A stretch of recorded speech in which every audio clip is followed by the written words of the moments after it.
Wendy est professeure d'art. Ce matin, quelqu'un lui a fait une farce en mettant de la colle sur sa tasse à café. Elle interroge 3 suspects. Barnabé répond « Ce n'est pas moi, j'étais trop occupé à peindre ces magnifiques fleurs !» Jason dit « Je ne me suis pas réveillé et je suis arrivé au studio après vous. » Et Zara dit « Pourquoi aurais-je fait ça? Vous êtes mon professeur préféré. Qui a fait le coup ?»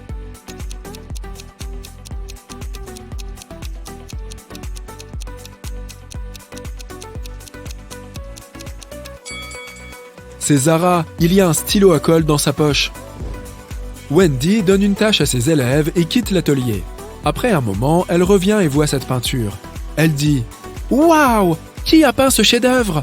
3 élèves prétendent être l'auteur de la peinture. Peux-tu deviner qui dit la vérité?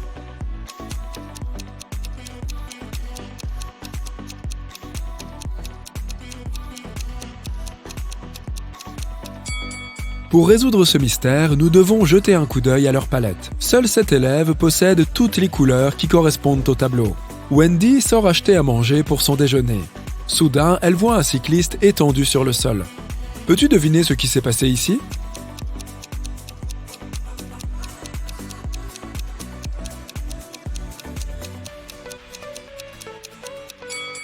À vrai dire, la voiture a heurté la bouteille de ketchup. Le cycliste est juste tombé à proximité et a fini par se tacher. Wendy reçoit une livraison. 3 boîtes identiques contenant des fournitures d'art. Toutes les boîtes sont mal étiquetées. Wendy doit donc étiqueter toutes les boîtes correctement. Mais elle ne peut ouvrir qu'une seule d'entre elles. Peux-tu l'aider?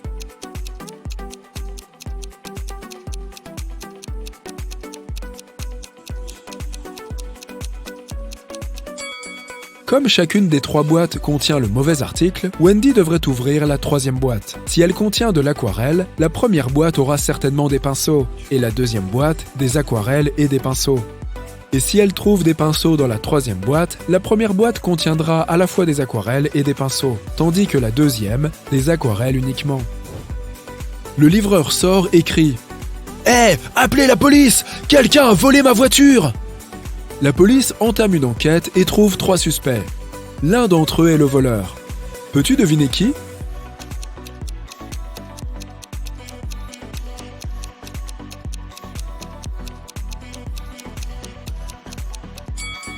Le premier type ne fait que peindre sa clôture, et le 3e est jardinier. Mais le 2e type cache un crochet de serrurier dans la poche de sa chemise. C'est donc lui notre voleur. Wendy se rend à une fête d'Halloween. 3 garçons l'invitent à danser, mais l'un d'eux est un loup-garou. Peux-tu deviner qui?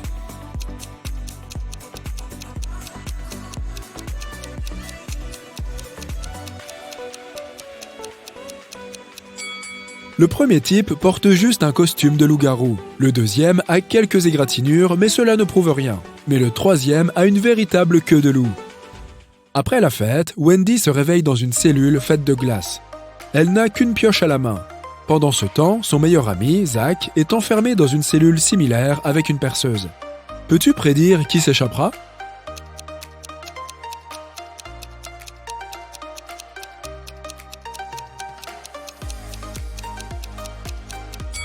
Seule Wendy s'échappera. Zach ne peut pas utiliser de perceuse sans électricité. Le lendemain, Wendy arrive à son studio d'art. Elle laisse son café au bureau et se rend aux toilettes. Wendy revient et découvre que quelqu'un a bu sa boisson. Elle vérifie la surface de la tasse pour trouver des empreintes digitales, mais elle ne trouve que ses propres traces. Wendy interroge 3 suspects parmi les élèves.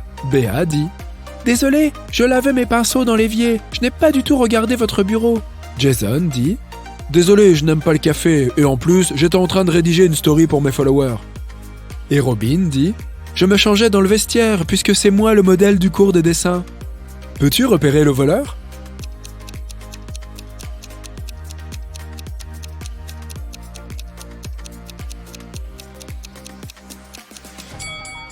C'est Jason. Regarde sa poche arrière. Il dissimule des gants en caoutchouc. C'est pour ça qu'il n'a pas laissé d'empreinte digitale. Wendy reçoit un appel d'urgence. Quelqu'un a dérobé des tableaux dans la galerie de son studio. Wendy interroge 3 suspects parmi les visiteurs. Sarah dit « Je suis venue ici pour acheter certains de vos tableaux, mais quand je suis entrée dans la galerie, les murs étaient déjà vides. » Jill dit « Je suis devenue aveugle il y a 7 ans. Je n'ai donc évidemment rien vu. Je ne visite cette galerie que pour utiliser ces toilettes. » Et Robert dit « Pourquoi est-ce que je cambriolerais cet endroit? C'est moi le principal investisseur. Qui ment ?»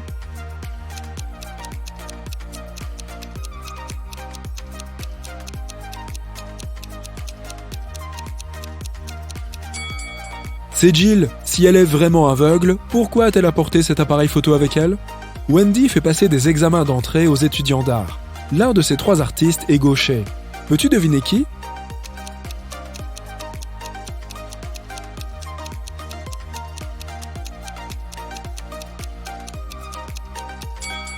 C'est le 3e type. Il est plus facile pour les gauchers de tenir une palette dans leur main droite et de peindre avec leur main gauche. De cette façon, c'est sa main gauche qui travaille pendant que la droite reste immobile. Pendant les examens, un certain Bobby a un malaise et s'évanouit. Wendy appelle l'ambulance et l'emmène à l'hôpital. Elle vient de rencontrer Bobby et ne connaît donc pas ses proches. Mais Wendy parvient tout de même à identifier sa femme à l'hôpital. Peux-tu la repérer aussi?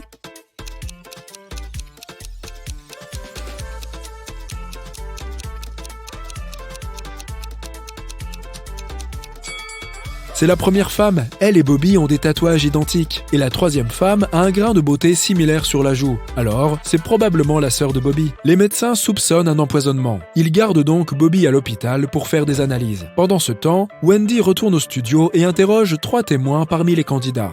Sheila dit « Bobby n'avait déjà pas bonne mine en arrivant, je le comprends.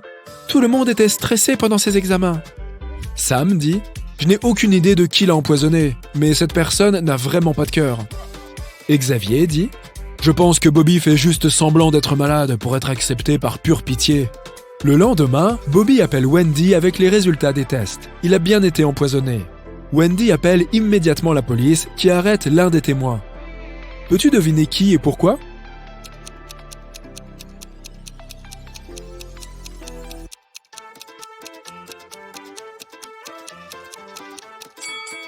C'est Sam, il a su pour le poison avant même que les résultats des tests ne soient rendus.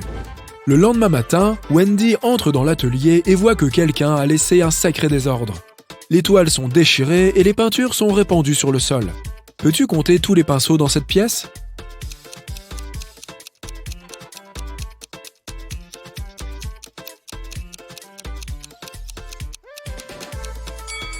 Il y en a 13. Et les bocaux en verre? Peux-tu en compter le nombre exact?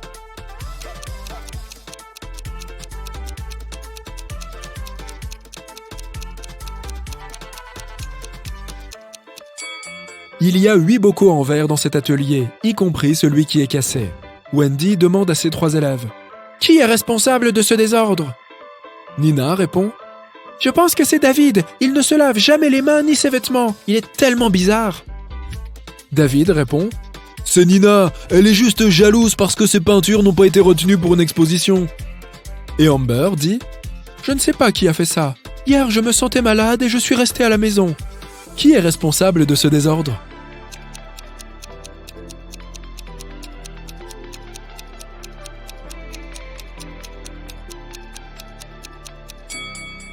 Jette un coup d'œil au cadre des toiles. Elles sont toutes signées. La seule toile qui n'ait pas été déchirée porte le nom de David. Logiquement, c'est donc lui qui a saccagé le studio et les œuvres de ses rivales. Wendy emmène ses élèves au parc pour un cours de peinture en plein air. Peux-tu voir des détails étranges dans les parages?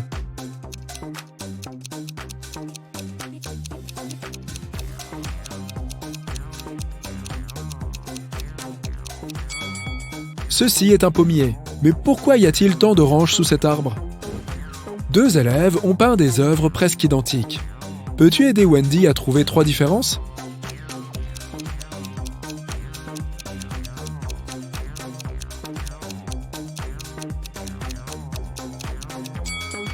Les voici. Que penses-tu de ces portraits? Peux-tu repérer 3 différences?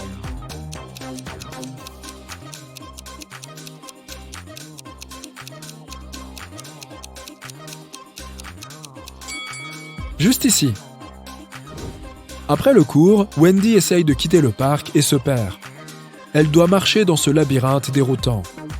Peux-tu l'aider à trouver la sortie?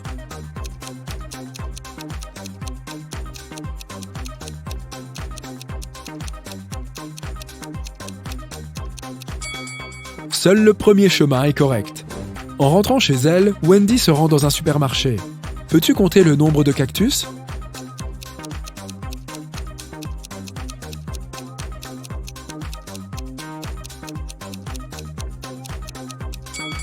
Il y en a 6. Quelqu'un a vandalisé la voiture la plus chère du parking près de l'appartement de Wendy. La police interroge 3 témoins pour découvrir qui est le coupable. Carl dit « C'est ma voiture, je l'ai garée comme d'habitude et je suis rentré chez moi. Wendy m'a réveillé avec son appel. » Gertrude dit « J'étais en train de prendre un cours de yoga dans un studio pas loin d'ici. Cette voiture appartient à mon ex-petit ami, Carl. Dommage, il l'aimait encore plus que moi. » Et Peter dit « Carl est mon voisin, mais on n'est pas vraiment potes, si vous voyez ce que je veux dire. J'ai travaillé toute la journée et je viens d'arriver. » Qui a défoncé la voiture de Carl?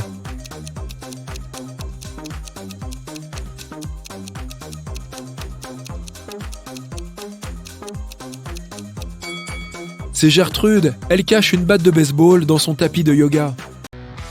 Regarde ça! Une voiture a percuté la vitrine d'un restaurant et l'a brisée. L'inspecteur Harris est venu enquêter sur l'affaire. Il y a 2 suspects, Julie et Douglas. Mais chacun d'eux prétend que c'est l'autre personne qui a fait le coup.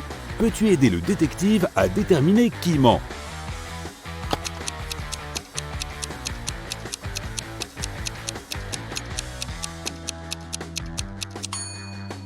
C'est Julie. Les traces de pneus sur le sol appartiennent à sa voiture. Adam rentrait chez lui en voiture tard dans la nuit lorsqu'il a remarqué qu'il était sur le point de tomber en panne d'essence. Il s'est arrêté à une station-service pour remplir son réservoir et acheter quelques snacks. À l'intérieur, il y avait une caissière et un autre client vêtu de noir. Quand Adam s'est approché de l'employée pour payer, elle lui a dit 5,05 €. Adam a payé et il est ressorti, puis a appelé la police pour signaler une urgence. Pourquoi a-t-il fait cela?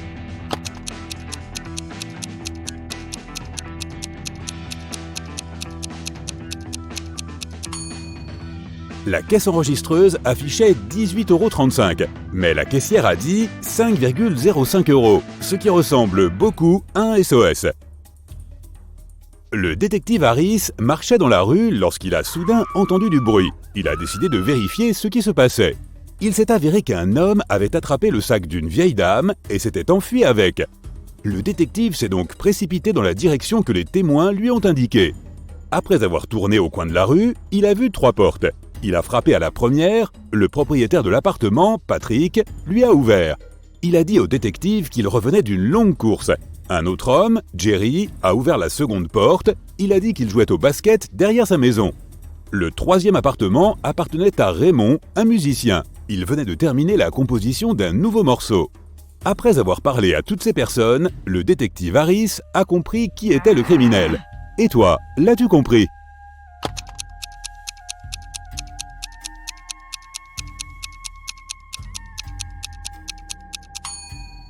Le voleur est Jerry. Il a prétendu qu'il jouait au basket, mais il tenait un ballon de football en parlant au détective. Sarah et sa sœur Marie faisaient quelques courses. Lorsqu'elles sont sorties de l'épicerie, Sarah a montré du doigt un jeune homme et s'est exclamée « Regarde, c'est mon neveu là-bas !» Sa sœur a répondu « Oh, c'est vrai, mais ce n'est pas mon neveu. Comment est-ce possible ?»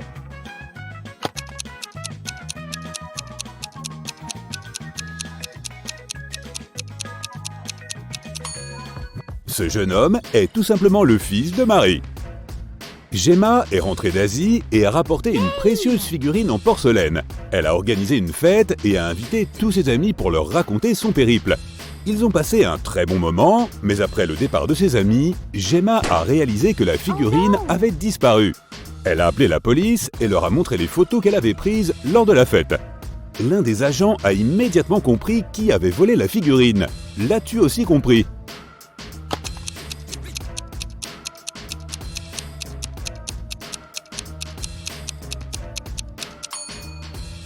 C'est cette fille. Elle a caché la figurine sous son chapeau.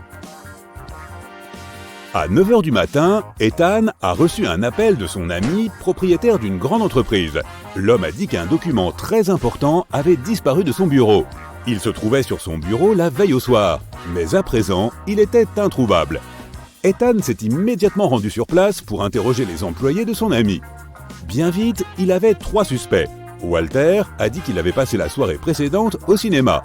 Janine a dîné avec ses amis et Zachary a visité une galerie d'art. Il n'a pas fallu longtemps à Ethan pour comprendre qui mentait. Le sais-tu aussi?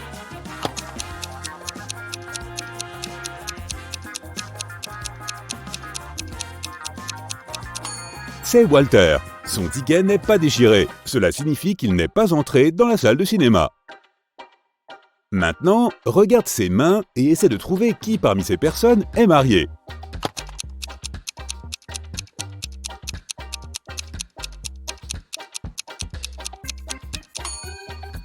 Si tu regardes attentivement la première main, tu te rendras compte qu'elle n'appartient pas à un adulte. Sur la deuxième main, il y a une marque laissée par une bague, mais il n'y a pas d'alliance en soi. Cela doit signifier que la personne n'est plus mariée. Sur la troisième main, il n'y a pas non plus de bague, mais c'est la main droite et nous portons généralement les alliances à la main gauche. Donc, parmi ces trois mains, c'est cette personne qui a les plus grandes chances d'être mariée. Ok, voici un défi pour toi. Regarde ces trois hommes, ils sont à l'aéroport. Lequel de ces hommes est marié?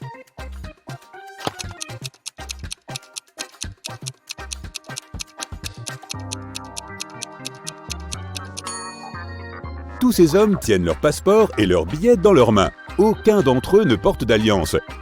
Mais fais attention à l'homme assis sur le banc. Sur son billet, il est écrit « Réduction familiale ». Il doit donc être celui qui est marié.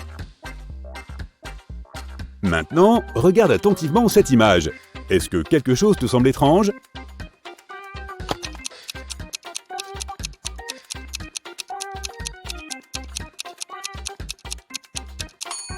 C'est l'hiver, mais des papillons volent autour de ce bonhomme de neige.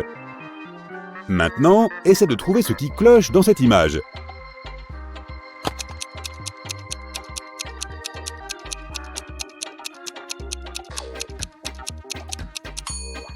C'est encore le bonhomme de neige. Au lieu d'une carotte, son nez est fait de brocoli.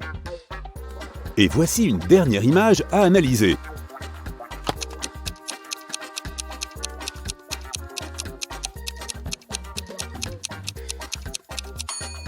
Pourquoi le type à droite a-t-il besoin de bâton de ski s'il va faire du snowboard? Marcus s'est réveillé dans un sous-sol lugubre avec une seule bougie allumée sur la table. Au mur, il voit 3 portes et 3 clés posées sur la table. Combien de tentatives lui faudra-t-il pour trouver la clé de chaque porte?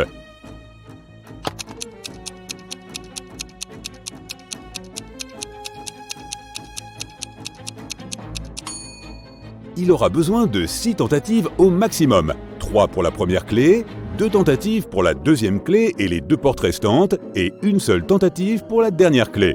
Mais si Marcus est extrêmement chanceux, il pourrait n'avoir besoin que de 3 tentatives. La mère d'Alicia a demandé à sa fille de faire quelques courses à l'épicerie. Elle lui a remis une liste de courses ainsi que sa carte bancaire. Mais la femme savait que sa fille était très distraite. C'est pourquoi elle a donné à Alicia un petit mot au cas où elle oublierait le code de la carte. Lorsqu'Alicia est arrivée à la caisse, elle a réalisé qu'elle avait effectivement oublié le code. Alicia a sorti la note de sa poche et s'est immédiatement souvenue du code. Peux-tu deviner ce que c'était si tout ce que la note montrait était une mouche, un chat, un homme et un serpent?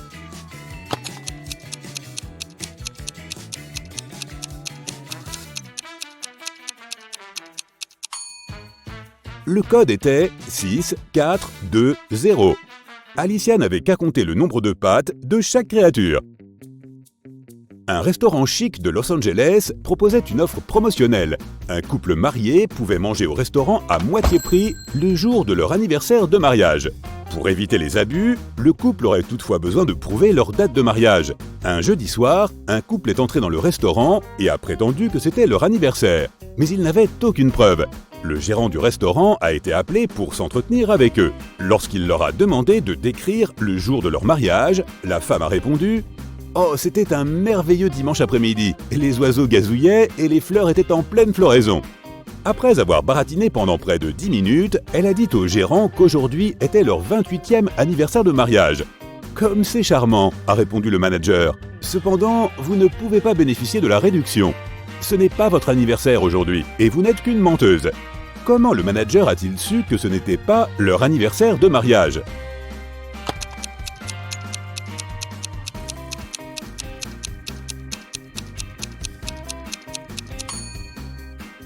Le calendrier se répète tel quel tous les 28 ans.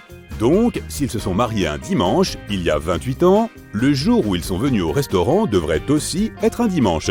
Mais comme c'est un jeudi, le gérant savait qu'il mentait. John a appelé la police pour signaler que son ami Mark avait disparu. Il a expliqué que 2 semaines plus tôt, il avait proposé à Mark de venir dans sa maison en bord de plage à Miami. Il voulait que son ami profite de la chaleur de l'été. Mais lorsque John est revenu d'un voyage d'affaires de 2 semaines au Chili, il a découvert que Mark avait disparu. La police a écouté l'histoire de John et a compris que l'homme mentait. Comment l'ont-ils compris ?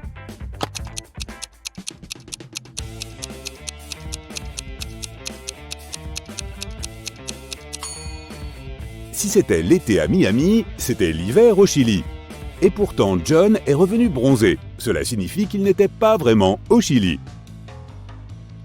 Maya était au gymnase à pratiquer l'entraînement que son coach personnel avait préparé pour elle.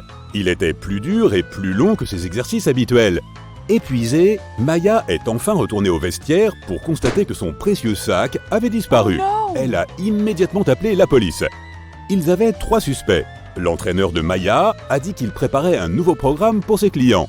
Emma, une autre habituée de la salle de sport, a dit qu'elle avait couru sur un tapis de course pendant 2 heures. L'homme de ménage a dit qu'il nettoyait la piscine. Qui a pris le sac de Maya ?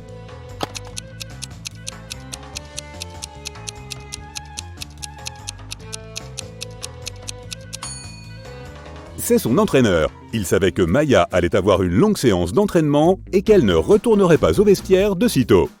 Annika a reçu une lettre dans laquelle quelqu'un demandait à sortir avec elle. La lettre était bien gentille, mais elle n'était pas signée, de sorte qu'il n'y avait aucun moyen de savoir qui l'avait écrite. Elle a deviné qu'il s'agissait de 3 garçons, qui étaient tous ses amis de l'université. À ton avis, qui a invité Annika à sortir avec lui ?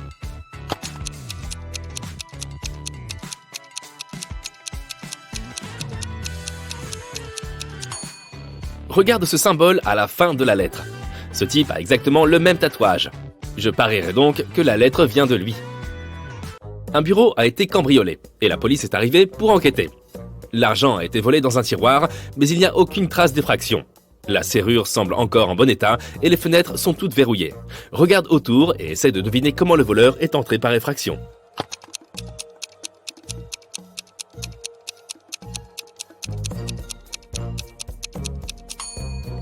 Regarde la grille de ventilation. Elle est légèrement ouverte. Le voleur a dû utiliser ce moyen pour entrer dans le bureau et en ressortir. Un agent de police suivait le voleur dans toute la ville. Soudain, le voleur est entré dans un hôpital et a disparu. Lorsque le policier est entré dans le bâtiment, il y avait là 3 employés. L'un d'eux devait être le voleur qui s'était déguisé en médecin. Peux-tu deviner qui c'est ?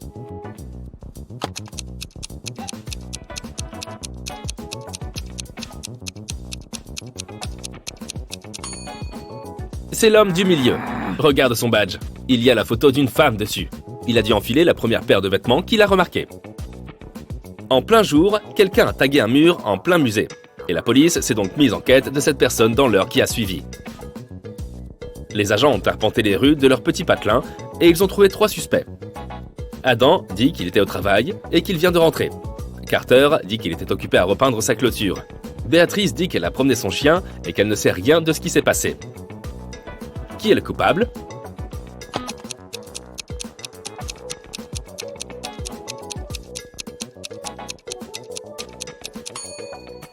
C'est Carter. Il a de la peinture sur les mains et cela va effectivement dans le sens de l'alibi selon lequel il repeignait sa clôture. Mais sa clôture est rouge et la peinture sur ses mains est bleue. Tout comme la peinture sur le mur du musée. Madame Roberts, professeure de mathématiques, est retournée en classe après avoir visité le bureau d'un directeur et a pris une gorgée de son café. Elle a dû le recracher immédiatement car au lieu de café, il y avait de l'encre bleue à l'intérieur. Peux-tu deviner quel élève lui a fait une farce ?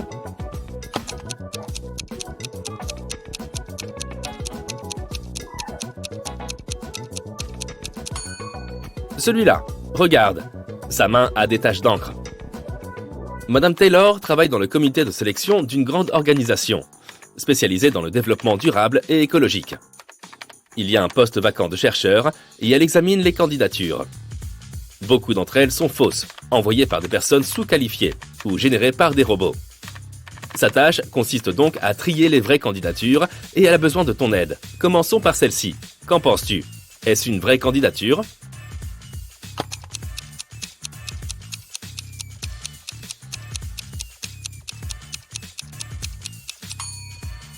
Non, celle-ci semble bidon en effet. Cette fille est née en 2003, elle n'a donc que 20 ans au plus. Elle est bien trop jeune pour avoir un doctorat. Elle doit probablement mentir. Ok, en voici une autre. Qu'en dis-tu ?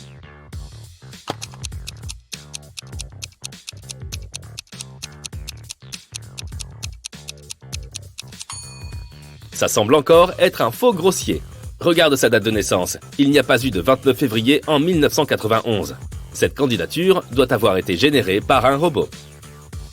Ok, alors voici la prochaine candidate pour toi. Quelle est ton opinion ?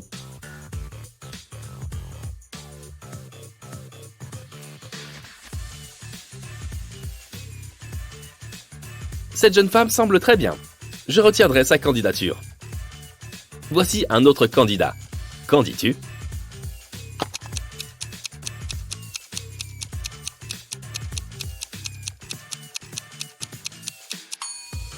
Il me semble très bien aussi. Et maintenant, cette candidate. Repères-tu quelque chose de suspect ? Ou est-ce que tout est conforme ?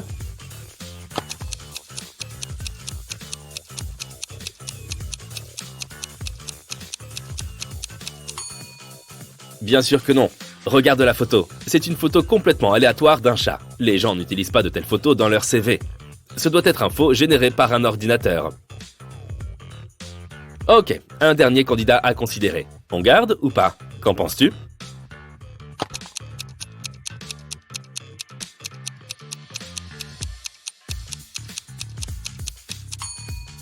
Le type a quand même dit qu'il venait de Narnia. Narnia est un lieu fictif. Il n'existe absolument pas dans la vraie vie. Donc ce CV doit aussi être bidon. Une femme a appelé la police pour signaler qu'elle avait été détroussée. Elle a dit qu'elle se trouvait dans les toilettes d'un restaurant, en train de se maquiller, lorsque quelqu'un l'a attaquée par derrière. Elle n'a pas pu voir la personne et ne sait pas à quoi elle ressemble. La police ne l'a pas cru. Pourquoi ?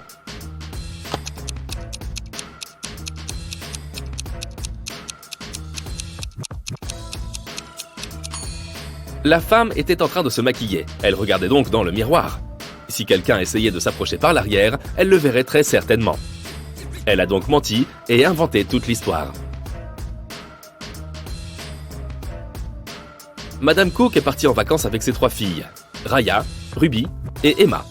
Elles étaient sur la plage et Madame Cook a dû repartir pour résoudre quelques soucis professionnels. Les filles sont restées mais leur mère leur a interdit d'aller dans l'eau sans surveillance. Elles étaient donc censées lire ou construire des châteaux de sable en attendant. Lorsque Madame Cook est revenue, elle a su que l'une de ses filles lui avait désobéi. Laquelle ?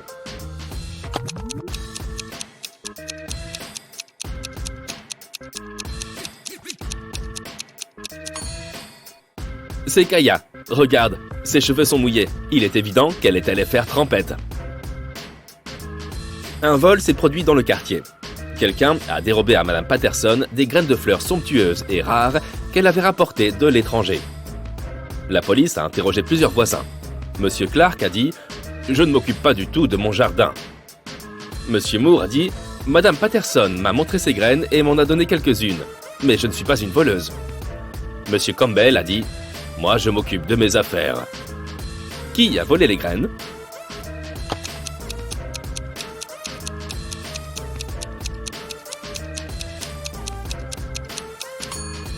C'est Monsieur Clark. Il a dit qu'il ne s'occupait pas de son jardin, mais celui-ci est bien trop beau pour avoir été laissé à l'abandon. Dans un univers parallèle, il est seulement permis de s'amuser et de manger des bonbons. Personne ne lit ou n'étudie jamais. Madame René rentre à la maison après une longue et amusante journée au club et demande à ses filles ce qu'elles ont fait. Anna répond qu'elle a regardé la télévision toute la journée. Elodie affirme qu'elle a passé la journée dans un parc aquatique. Ava dit qu'elle et ses amis ont fait une véritable orgie de bonbons. Pourtant, Madame René sait que l'une de ses filles a menti et qu'elle a en fait passé la journée à étudier. Qui est-ce ?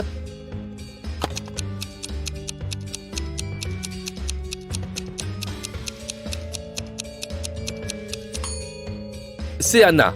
Regarde, la télé est éteinte. Mais il y a un livre dans son lit. Elle était certainement en train de le lire. Le week-end, Keira et ses amis étaient censés célébrer l'anniversaire d'un ami en ligne. Mais Keira avait la flemme et ne s'est pas présentée. Le lundi à l'école, elle a expliqué qu'il y avait eu un problème et qu'elle n'avait pas eu d'électricité ni d'internet de toute la journée. Elle avait donc passé la journée devant l'ordinateur pour rédiger son devoir de mi-trimestre. Ses amis ne l'ont pas cru. Pourquoi ?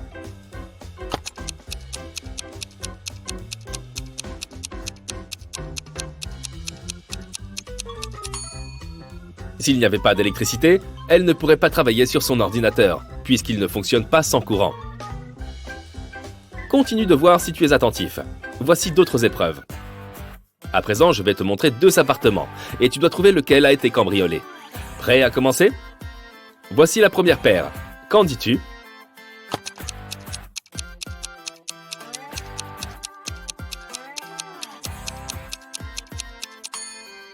Cet appartement a une fenêtre cassée. C'est donc évidemment celui-ci. Ok, super.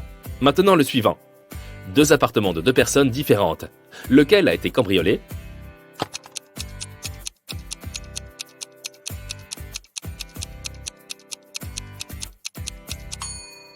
Celui-ci est bien trop dégradé pour qu'il s'agisse d'un bazar ordinaire. Je parie qu'il a été cambriolé. Une autre paire d'appartements. Peux-tu deviner duquel quelqu'un a forcé l'entrée ?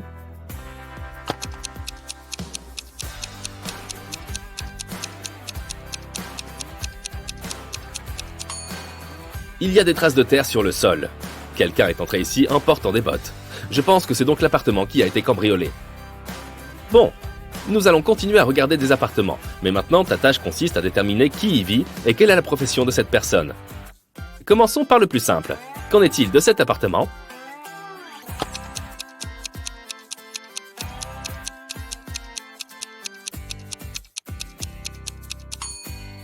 De la peinture, des pinceaux, il appartient certainement à un artiste. Et celui-là, tu as une idée ?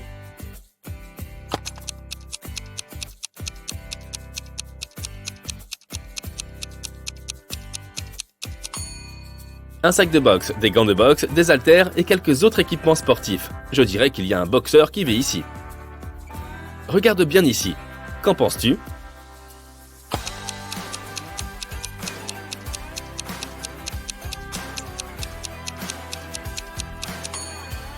Un grand bureau, plusieurs moniteurs et claviers, un microphone, un casque d'écoute, des affiches de jeux vidéo. Je parie que c'est la chambre d'un gamer ou d'un streamer. Et dans cette chambre agréable et propre, vois-tu quelque chose qui pourrait trahir la profession de la personne qui vit ici ?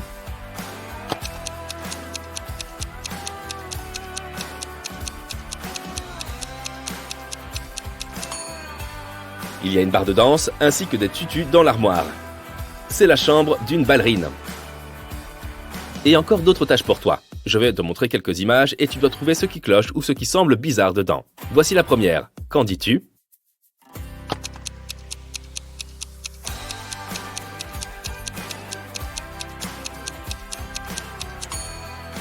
Il y a des gens sur la surface de la Lune, mais ils ne portent pas de combinaison spatiale.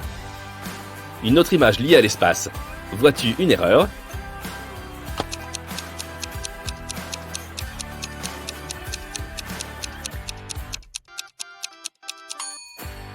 Regarde de plus près. Ce n'est pas la Lune, c'est Saturne. Que penses-tu de cette image ? Vois-tu quelque chose de bizarre ici ?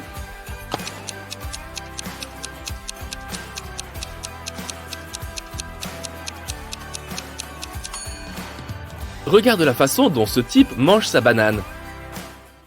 Cassie a gagné un voyage dans un établissement de luxe aux Maldives. Elle s'y rend en bateau avec 3 autres clients de l'hôtel. L'un de ces milliardaires est un imposteur. Lequel selon toi ?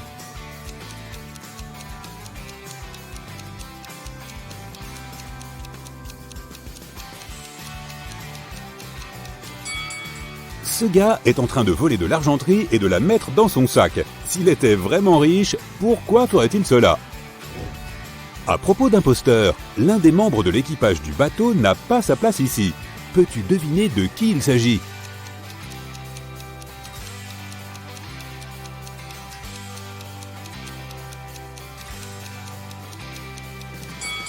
Cette serveuse cache un badge de police sous sa guirlande de fleurs. Il s'agit donc probablement d'un agent infiltré.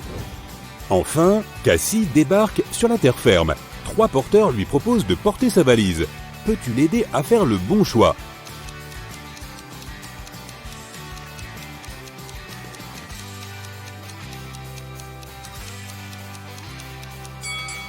Le premier gars est un criminel en fuite.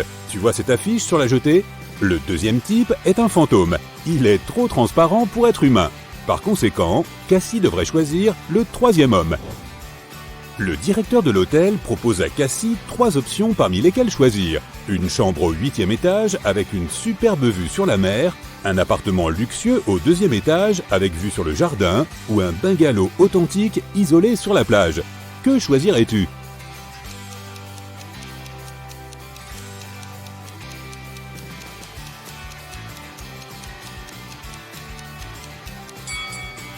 La première option n'existe pas, car l'hôtel ne compte que 5 étages, et ce bungalow n'a ni climatisation ni ventilateur.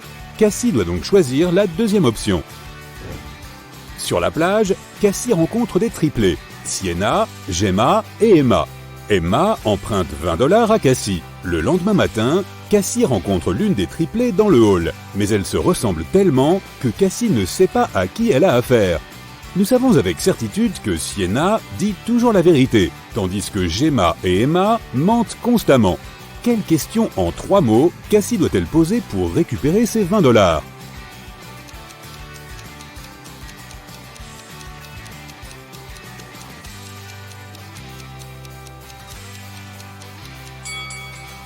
La bonne question est « Es-tu Gemma ?» Sienna, qui ne dit que la vérité, répondra non. Gemma, qui ment toujours, dira elle aussi non, et Emma dira oui, car c'est aussi une menteuse. Par conséquent, si la réponse est oui, Cassie pourra réclamer son argent. Et si la réponse est non, Cassie pourra demander à Sienna ou Gemma de rappeler sa dette à Emma. Après le petit déjeuner, Cassie va faire de la plongée. Elle voit beaucoup de poissons clowns, presque tous identiques. Mais l'un d'entre eux n'a pas sa place ici. Quel poisson est différent des autres ?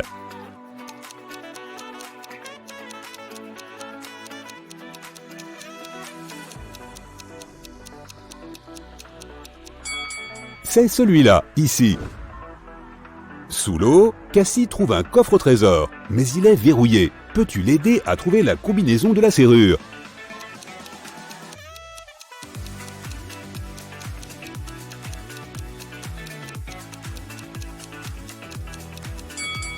Trois tortues sont peintes sur le coffre au trésor. Chaque tortue a un certain nombre de cercles sur sa carapace. C'est un indice. En comptant les cercles, on obtient le code 8, 4, 5. Cassie ouvre le coffre au trésor et trouve un collier de perles. Elle se rend au marché aux bijoux dans l'espoir de le vendre. John lui dit « Ce bijou ne vaut pas grand-chose, mais je peux te proposer $50 pour une perle. » Noah dit « C'est de la camelote, ces perles sont fausses, $5, c'est mon dernier prix. » Et Mia dit « Madame, nous pouvons le vendre aux enchères. Des gens riches paieront des centaines de dollars pour ce collier. Je peux m'en occuper, je prends 15% de la recette. Qu'en dites-vous ? » L'une de ces personnes est un escroc. Peux-tu deviner qui ?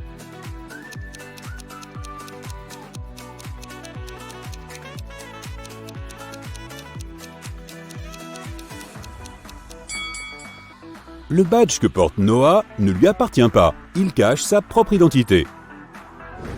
Cassie veut s'acheter un nouveau maillot de bain. Elle entre dans une cabine d'essayage et voit ses 3 paires de jambes. Peux-tu deviner qui n'a pas de sous ?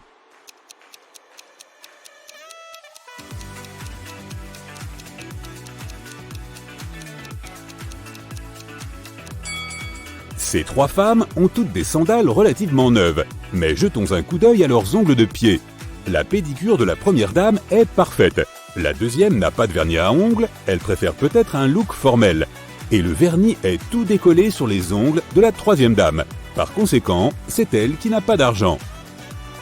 Dans le hall de l'hôtel, Cassie rencontre 2 autres clients, Tina et Jeff. L'un d'entre eux est un loup-garou. Peux-tu deviner qui en regardant simplement cette photo ?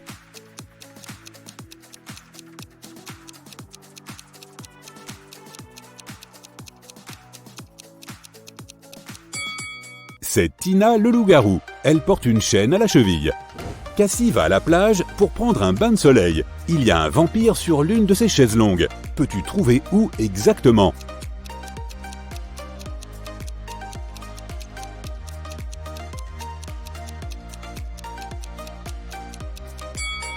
Ce tas de cendres, à droite, était autrefois un vampire. Une cérémonie de mariage a lieu sur la plage. Malheureusement, après le dîner, tous les hommes de la fête se transforment en zombies. Peux-tu deviner quel zombie est son mari ?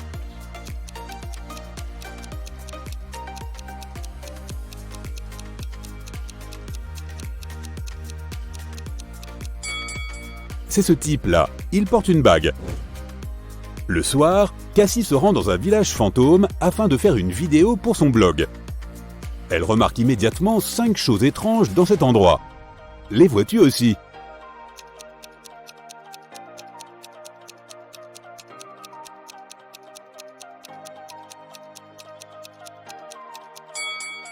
Ces orchidées ont des dents.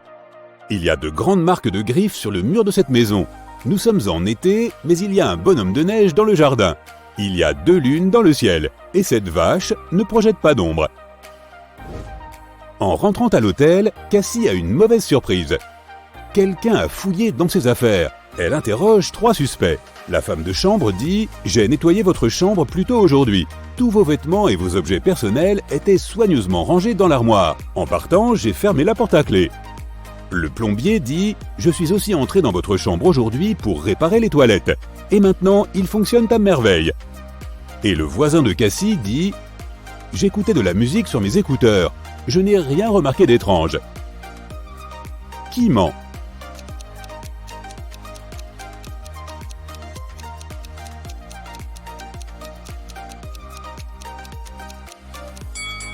C'est le plombier. Il dit avoir réparé les toilettes, mais elles sont toujours bouchées. L'un des clients de l'hôtel, Peter, aime bien Cassie. Il veut l'impressionner et lui montre des photos de son blog de voyage. Mais Cassie remarque immédiatement un faux. Comment ?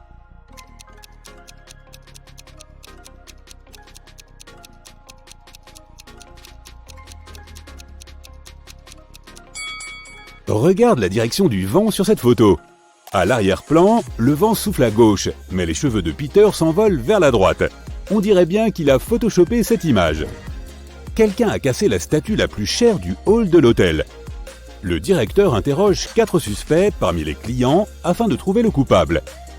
Mélanie dit « L'art ne m'intéresse pas, je n'avais même pas remarqué cette statue. » Steven dit « Désolé, j'ai fait du parachutisme toute la journée. » Zach dit « Ne vous inquiétez pas, cette statue ne valait rien, je suis marchand d'art, je peux vous en procurer une nouvelle. » Et Sophie dit « Je me détendais au spa, je n'ai rien vu. » Qui est le coupable selon toi ?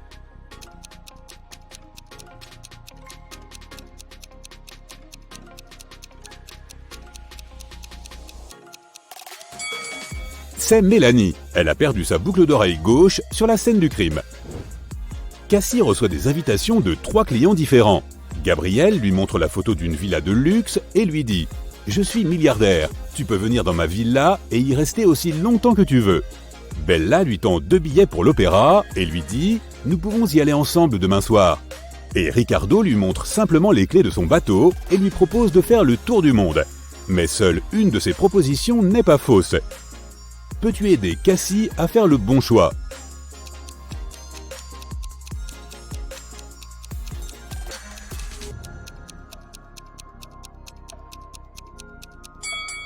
Il y a un panneau à vendre devant la villa. La proposition de Gabriel n'est donc pas très crédible.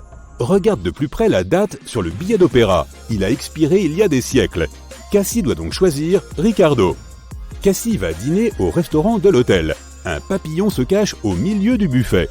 Peux-tu le trouver ?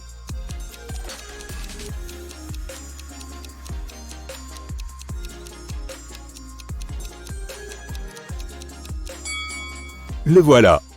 Ben et Jenny étaient sur le point de se marier. Ils voulaient réserver un hôtel pour y fêter leurs noces.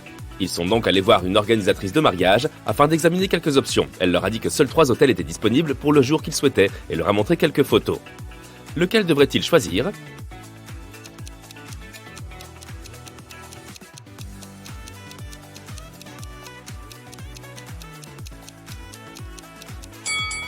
Regarde de plus près les fenêtres du 3e étage du premier hôtel. Dans la dernière fenêtre à droite, il y a l'ombre effrayante d'un monstre qui apparaît de temps à autre. 5 étoiles ou pas, personne n'aimerait se marier dans un endroit hanté. à moins de faire partie de la famille Adams. Et le troisième hôtel n'a que 2 étoiles. Il n'a probablement pas toutes les installations nécessaires pour accommoder un mariage. Le meilleur choix est donc le deuxième hôtel. Excellent choix, dit l'organisatrice de mariage. Et vous avez de la chance car ils ont en fait une super offre de promotion. Si vous parvenez à répondre correctement à cette énigme, vous n'aurez pas à payer la location de leur salle de bal. La voici. Ceux qui l'ont ne le disent pas. Ceux qui l'apprennent ne le savent pas. Ceux qui le savent n'en veulent pas. Qu'est-ce que c'est? Connais-tu la réponse?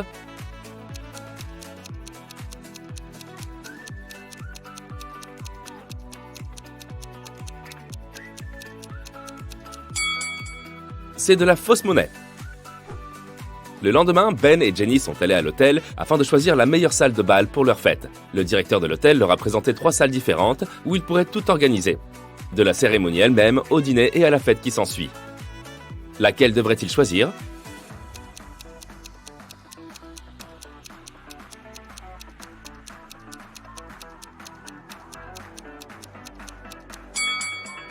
Tu vois ce petit trou de souris dans le coin de la première salle de bal?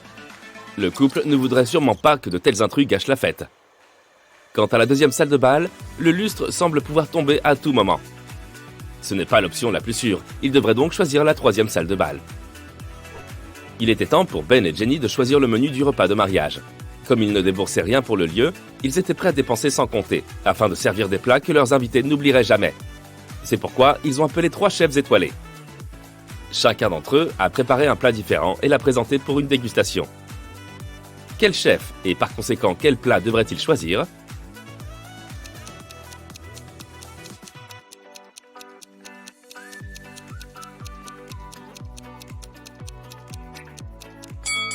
Même si le plat préparé par le deuxième chef a l'air parfaitement correct, vois-tu cette petite queue de rat accrochée à sa toque? Ratatouille, c'est bien sympa, mais pas si hygiénique. Le troisième plat ressemble à des spaghettis, non? Eh bien, regarde encore. Ce sont en fait de petits serpents. Les saveurs exotiques ne sont peut-être pas non plus la meilleure option. Alors, il ferait mieux d'opter pour le burger classique que le premier chef leur a préparé. Avant de prononcer leur vœu de mariage, Jenny devait bien choisir une robe. Elle est donc allée dans un magasin de couture pour vérifier leur collection de robes de mariée. Elle a décrit au styliste la robe qu'elle voulait pour sa cérémonie. Celui-ci a répondu qu'il avait la robe parfaite pour elle et qu'il la lui amènerait si elle répondait correctement à son énigme. Si une robe met 1 heure à sécher, combien d'heures faudra-t-il à 6 robes pour sécher?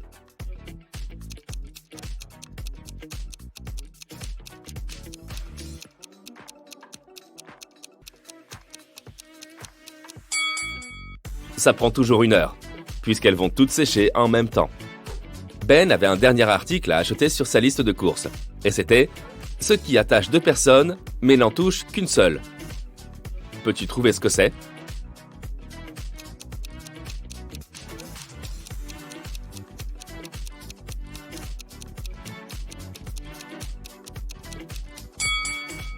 C'est une alliance, bien sûr. Ben s'est rendu dans une bijouterie pour acheter quelque chose de bleu pour sa fiancée. Le propriétaire du magasin lui a présenté 3 alliances différentes, avec des pierres précieuses bleues. Laquelle devrait-il choisir?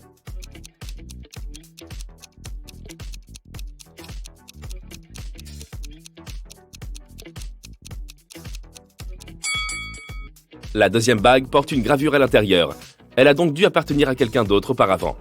La pierre précieuse de la troisième bague présente une minuscule fissure. Cela ne peut signifier qu'elle est faite de verre ou même de plastique. Ben devrait donc acheter la première bague avec un saphir. Ensuite, Ben et Jenny devaient envoyer les invitations. Une imprimerie leur a proposé 3 versions différentes. Laquelle devrait-il choisir?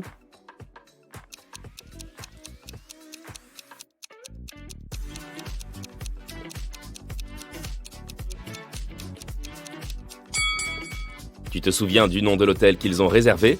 C'était le Sunrise Lodge. Mais la première invitation dit Sunset Lodge. Celle-ci ne fera clairement pas l'affaire. Et sur la troisième invitation, leurs noms sont écrits en tant que Benny et Jen. Ce n'est pas notre couple. Ils devraient donc choisir la seconde invitation. Avant le mariage, 3 de leurs amis leur ont rendu visite. L'un d'entre eux a apporté un tableau en guise de cadeau de mariage, mais chacun des 3 a affirmé être l'artiste qui l'avait créé. 2 d'entre eux doivent mentir. Peux-tu découvrir qui est le véritable artiste?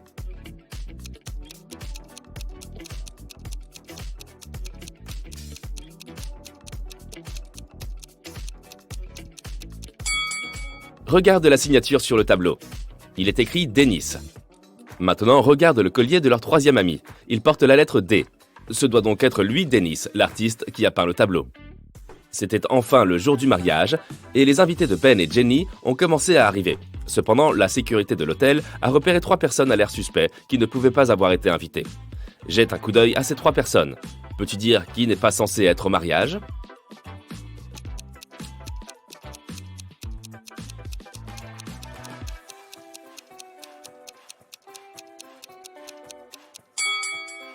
Tu vois ces bracelets d'hôtel avec l'inscription Ben et Jenny que portent le deuxième et le troisième type ? Cela ne peut signifier qu'ils ont bien été invités. Donc c'est le premier mec qui s'est incrusté ici. Désolé mon pote, pas de boisson gratuite pour toi.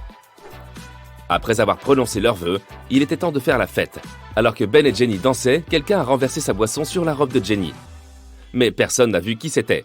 Jenny a repéré 3 personnes qui auraient pu faire le coup. Jette un coup d'œil. Peux-tu dire qui a ruiné sa robe ?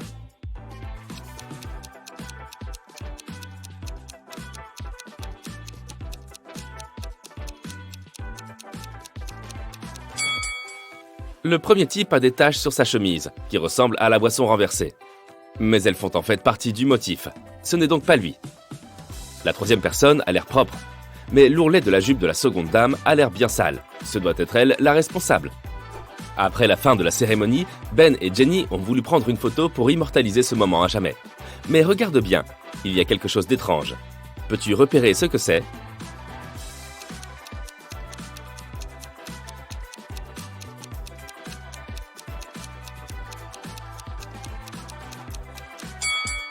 Tu vois cette femme qui se cache derrière les arbres et qui les observe ?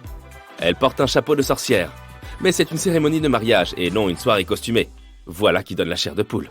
Juste avant qu'ils ne partent, Jenny a tout à coup disparu. Puis la sorcière est soudain apparue devant Ben et lui a dit « Tu ne pourras embrasser la mariée que si tu trouves celle que tu as vraiment épousée. Haha !» Puis 2 Jenny sont apparues devant Ben. Peux-tu dire laquelle est sa vraie femme ?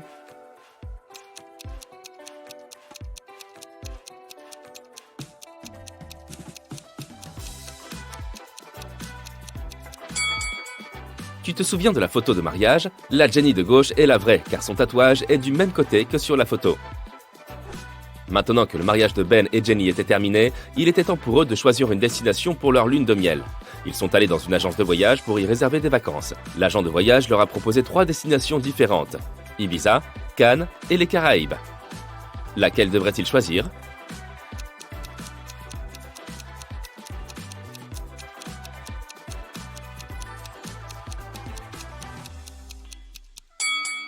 As-tu remarqué les prévisions météo à la télé du bureau ? Il est écrit que le temps à Ibiza va être venteux dans les prochains jours. Et à Cannes, il va carrément pleuvoir. Ils devraient donc choisir les Caraïbes et profiter du soleil. L'agent de voyage a dit qu'ils pouvaient surclasser leur billet d'avion sans frais additionnels. Ce serait son cadeau de mariage pour eux. Mais il devait résoudre cette énigme. Qu'est-ce qui peut faire le tour du monde tout en restant dans son coin ?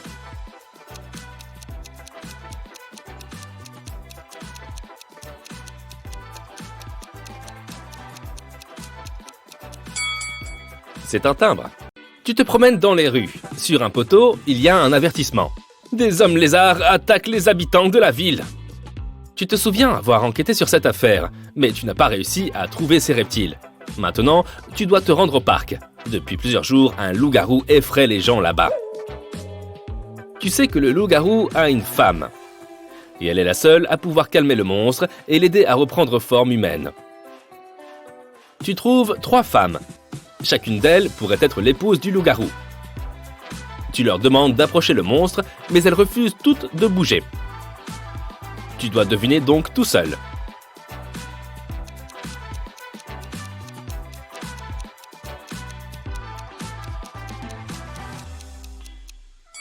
Tu vois de la laine sur les vêtements de cette fille ?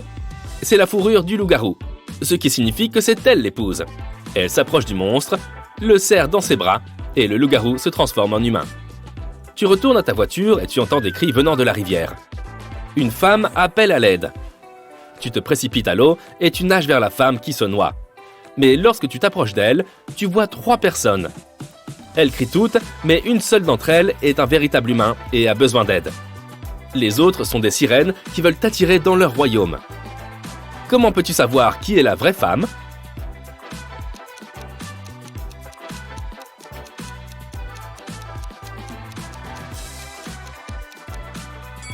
Tu dois plonger et regarder qui a une queue de poisson. Emily a gagné à la loterie et elle peut maintenant choisir son prix. Elle a 3 options. Une Ferrari toute neuve, un sac à main Gucci et des chaussures Jimmy Choo. Regarde ces objets et dis-moi ce qu'elle devrait choisir.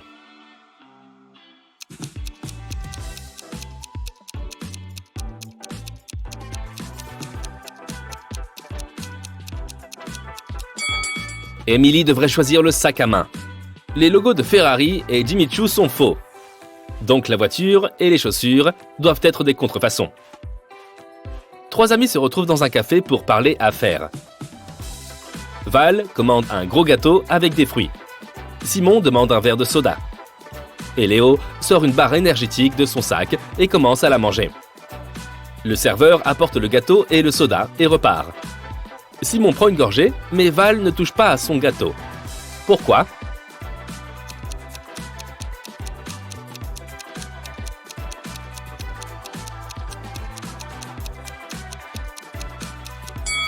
Il y a des tranches de tomates et de concombres dessus.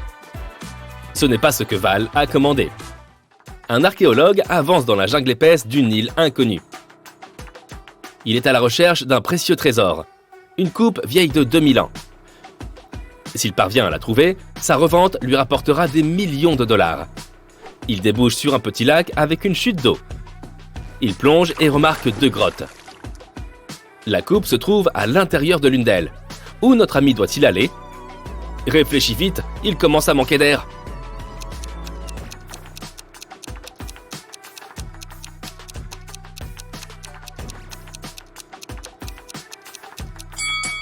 Il doit nager vers la grotte de gauche. Des bulles d'air s'en échappent, ce qui signifie qu'il pourra respirer à l'intérieur. 3 hommes sont assis sur le trottoir. Ils portent tous des vêtements sales et ont l'air fatigués. Chacun d'eux espère recevoir un peu d'argent des gens qui passent par là. Mais personne ne les aide, car l'un de ces sans-abri fait seulement semblant d'être pauvre. En remarquant ça, les passants refusent de l'aider. À ton avis, lequel fait semblant?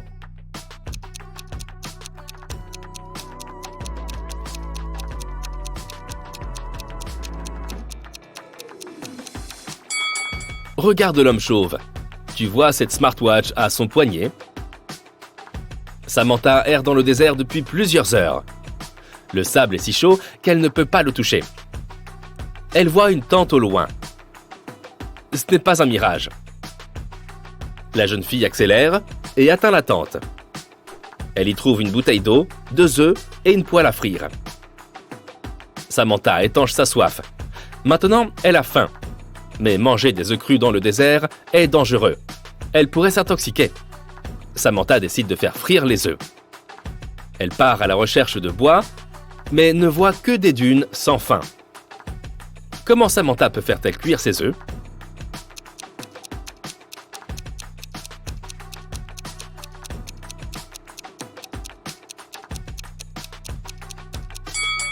Elle n'a qu'à poser sa poêle sur le sable. Il fait chaud. Le soleil fera chauffer la poêle et ses œufs cuiront. Après avoir pris sa douche, Albert se rend compte qu'il a perdu son alliance. Il semblerait que l'anneau soit tombé dans la bonde. Et sa femme va bientôt rentrer à la maison et elle va certainement remarquer cette disparition.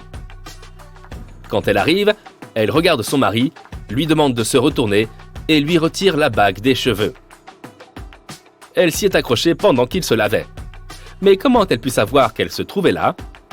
Albert lui faisait face.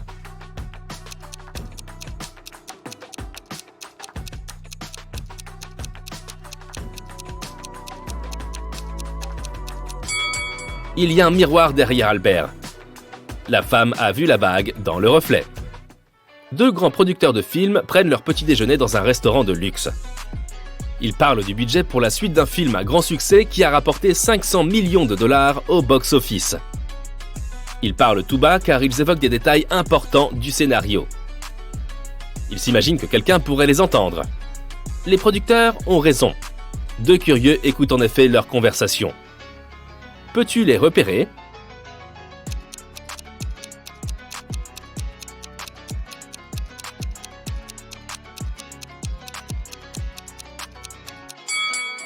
Ce type, à la table d'à côté, tient son magazine à l'envers.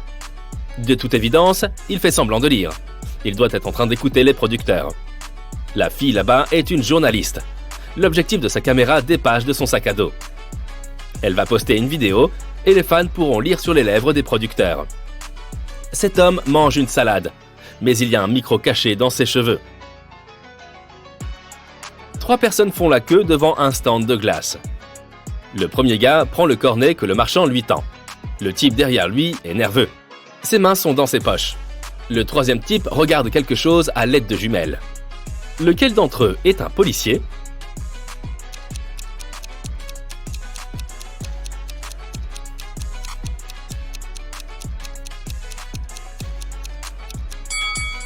Regarde le premier homme. Il a une radio de police dans sa poche. « Où est mon argent ?» crie le propriétaire du restaurant. Il reste 30 minutes avant la fin de la journée de travail, mais il n'y a pas d'argent dans la caisse. 3 employés ont travaillé aujourd'hui, mais ils jurent qu'ils n'ont pas touché à l'argent. Ils disent qu'il n'y a eu aucun client aujourd'hui. Le patron ne les croit pas. Il observe les employés, essayant de découvrir lequel est le voleur. Linda porte des lunettes de soleil, un jean et un joli t-shirt. Et son téléphone vaut cher. Michael porte des vêtements de marque coûteux. Sarah porte une veste ordinaire et une longue jupe. À ton avis, qui a volé l'argent ?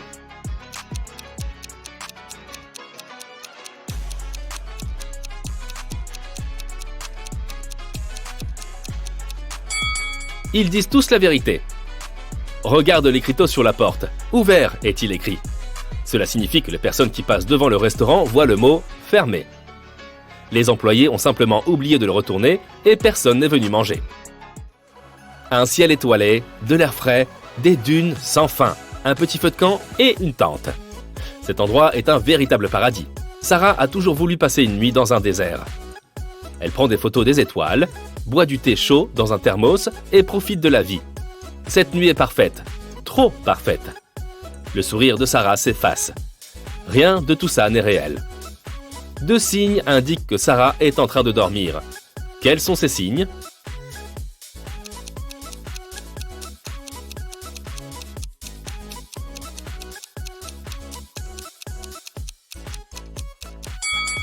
Il y a 2 lunes dans le ciel. Un crabe de mer regarde Sarah dans le sable. Mais dans le désert, il y a des scorpions, pas des crabes de mer. Marie ouvre les yeux et se rend compte qu'elle se trouve dans un endroit inconnu. La pièce est remplie d'ordures. Une lampe rouge clignote au plafond. Il a dû arriver quelque chose ici. Marie peut sortir par la porte, elle est ouverte. Mais attends, elle doit prendre quelques objets utiles dans la pièce. Mais quoi ? Elle ne peut emporter que 2 objets. Lesquels ?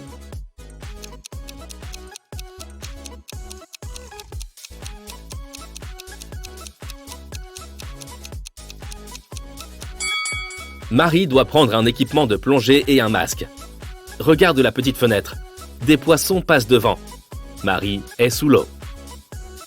Les Miller et les Johnson partent en vacances. Peux-tu me dire quel couple a une fille ?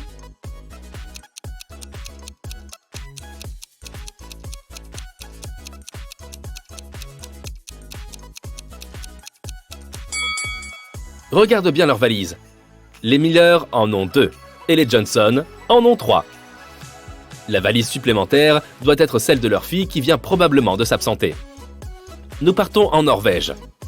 Après les vacances de Noël, 2 sœurs jumelles, Alicia et Ada, sont venues rendre visite à leur mère. L'une des sœurs a un petit ami en Thaïlande. Et elle lui a rendu visite juste avant d'aller voir sa mère. Laquelle, selon toi ?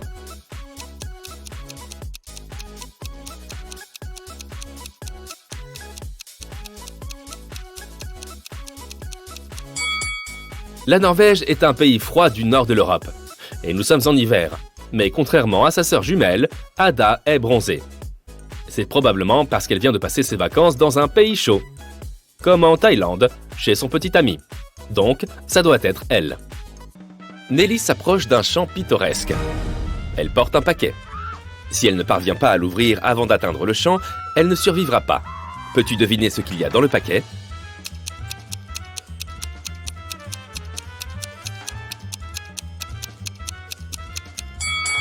Nelly fait du parachutisme. Il y a un parachute dans son paquet.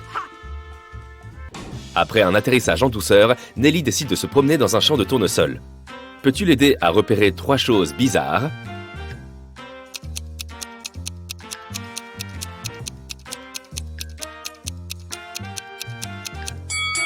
Cet épouvantail fait des clins d'œil. Ce tournesol a des dents. Et il y a 2 soleils dans le ciel. Nelly décide de marcher et se perd dans les bois. Elle erre un moment, puis rencontre 4 garçons assis dans un grand arbre. Peux-tu l'aider à les classer par ordre de bêtises?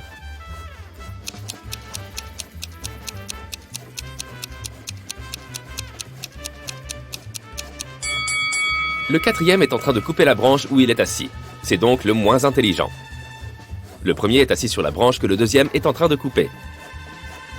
C'est donc la 2e personne la moins futée. Le 2e ne voit pas qu'il est sur le point de tomber lui aussi. Il a donc la 3e place.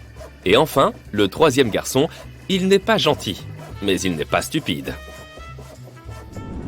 Nelly continue sa promenade jusqu'à une autoroute. 3 personnes lui proposent de la conduire jusqu'à la ville la plus proche. Peux-tu aider Nelly à faire le bon choix pour être en sécurité?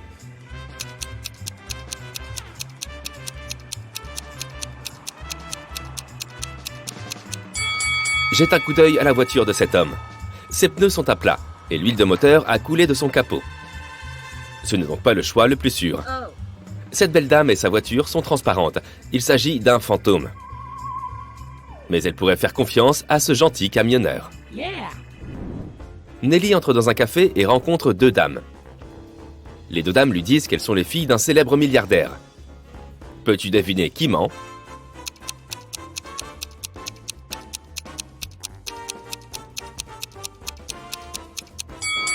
La dame de droite est une menteuse. Le logo sur son t-shirt est faux. Par conséquent, elle n'est pas riche. Nelly n'a pas d'argent pour s'acheter à manger. La patronne du café prend pitié d'elle et offre à Nelly un déjeuner gratuit. Mais d'abord, elle doit résoudre une petite énigme.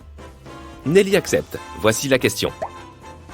Des gens m'ont marché dessus, mais pas beaucoup. Je ne reste jamais pleine très longtemps. J'ai un côté sombre. Qui suis-je? Peux-tu aider Nelly à gagner son repas gratuit?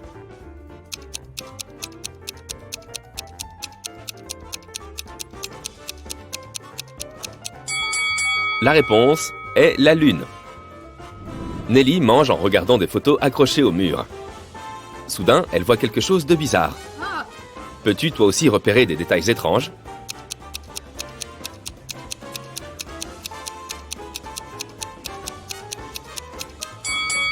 Ce garçon est jeune et beau sur ces 2 photos. Pourtant, plus de 100 ans séparent ces 2 clichés. Nelly entre chez un fleuriste et voit le patron mettre des bouquets dans 2 grands vases. S'il met un bouquet par vase, il se retrouvera avec un bouquet de trop. Et s'il met 2 bouquets par vase, il se retrouvera avec un vase de trop. Combien de vases et de bouquets a-t-il?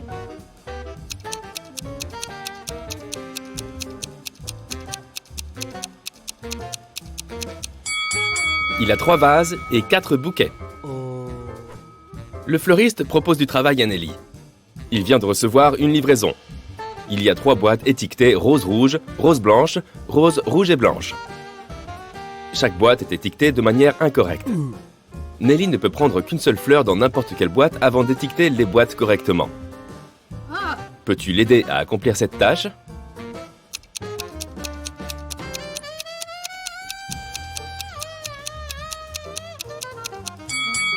Nelly doit prendre une fleur dans la boîte étiquetée rose, rouge et blanche. Comme elles sont mal étiquetées, cette boîte devrait contenir soit seulement des roses rouges, soit seulement des roses blanches. Supposons que Nelly trouve une rose rouge. Maintenant, elle peut étiqueter cette boîte correctement. Nous savons que la boîte blanche ne peut pas contenir des roses blanches. Par conséquent, Nelly peut maintenant étiqueter correctement les 2 autres boîtes. Après avoir gagné un peu d'argent, Nelly décide de réserver une chambre dans un hôtel pour se reposer. Le gérant lui propose de choisir parmi 3 chambres vides. Peux-tu aider Nelly à choisir la meilleure option?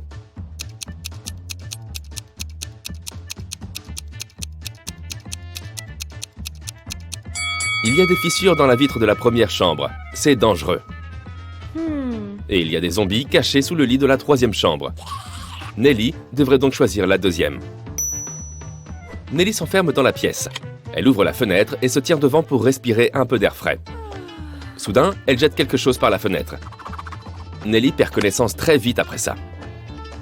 C'est étonnant car elle est en parfaite santé et personne ne lui a fait quoi que ce soit. La porte est bien fermée à clé.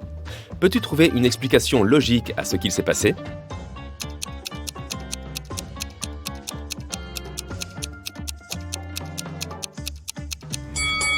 Nelly a lancé un boomerang par la fenêtre. Le boomerang a parcouru une grande distance et est revenu directement frapper sa tête. Nelly se réveille un peu plus tard. Elle a mal à la tête. Elle se rend dans la pharmacie du coin pour acheter de l'aspirine. Elle voit 3 choses étranges dans le magasin. Peux-tu les voir aussi ?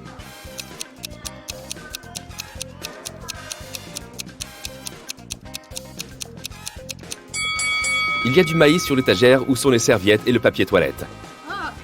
Cet écriteau indique une remise de 800%. C'est trop beau pour être vrai. Et enfin, le vendeur porte 2 paires de lunettes. Soudain, le vendeur se met à crier « Quelqu'un a volé mon argent !» Il enferme ses clients à l'intérieur et appelle la police. Les agents arrivent et interrogent 4 suspects. Maya dit « Je suis venu acheter de l'eau avant mon cours de yoga de midi. J'ai 20 minutes de retard à cause de vous. » Bob dit « Pourquoi voler de l'argent liquide ? Tout le monde sait bien qu'on n'utilise plus que des cartes pour payer. » Lily dit « Ce vendeur est malhonnête. Il le mérite bien. » Et Nelly répond « Désolé, j'étais concentré sur mes achats. Je n'ai rien vu de suspect. » Après avoir écouté tout le monde, la police arrête une personne. Peux-tu deviner qui ?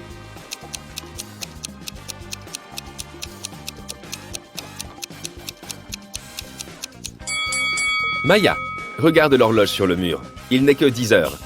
Elle n'est pas en retard, donc elle ment. Nelly marche dans la rue. Elle voit un joli vide-grenier organisé par Madame Green. Tous les articles sont au prix fixe de 1 € seulement. Amy achète une vieille robe. Phil acquiert ce magnifique vase ancien. Et Vivienne achète une vieille valise en mauvais état.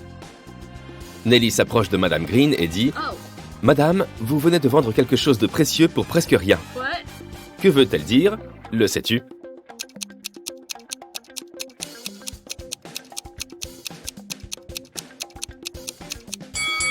Vivienne soulève la valise assez facilement, donc elle est probablement vide. En plus, elle est toute trouée. Par conséquent, elle ne doit pas valoir grand-chose. Ce vase n'est pas ancien. L'autocollant qu'il y a dessus le prouve. Cette robe est sale et déchirée, mais une belle broche y est épinglée. Toutes ces pierres précieuses coûtent certainement plus qu'1 €. Nelly demande à Madame Green si elle peut utiliser ses toilettes.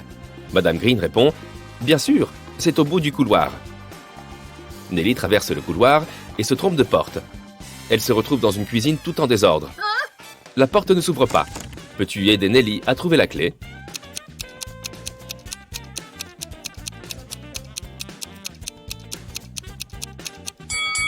Elle est dans la théière. Madame Green entre dans la cuisine et dit à Nelly « Je suis une sorcière, jeune fille, et je vais te donner un cadeau si tu arrives à résoudre mon énigme. » Nelly accepte. Voici la question. Mon nom ne contient qu'un seul thé. Et pourtant, j'en suis rempli. Que suis-je ? Peux-tu résoudre cette énigme ?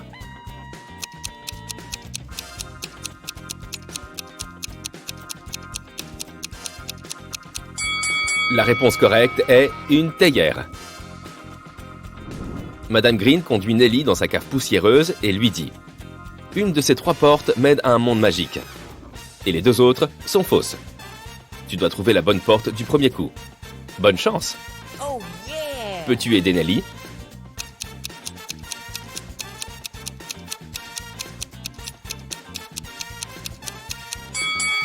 Elle devrait choisir la 3e porte.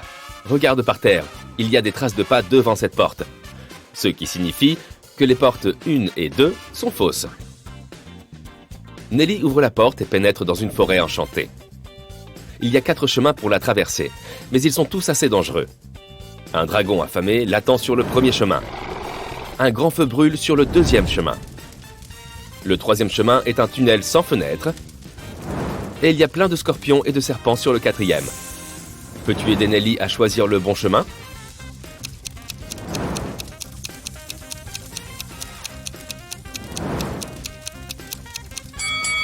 Elle doit choisir le troisième. Le tunnel n'a pas de fenêtre, mais ça ne veut pas dire qu'il n'y a pas de sortie. Nelly emprunte le tunnel et se retrouve dans un magnifique château. Le gardien lui dit « Ce château est à toi si tu réussis à résoudre mon énigme. Je peux remplir une pièce, mais je ne prends pas de place. Que suis-je ? Peux-tu aider Nelly à gagner le château ? »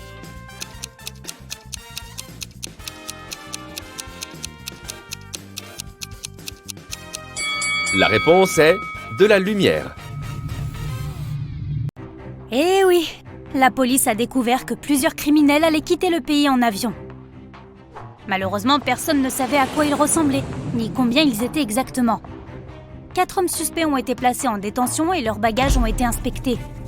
Sauras-tu deviner lequel est innocent ?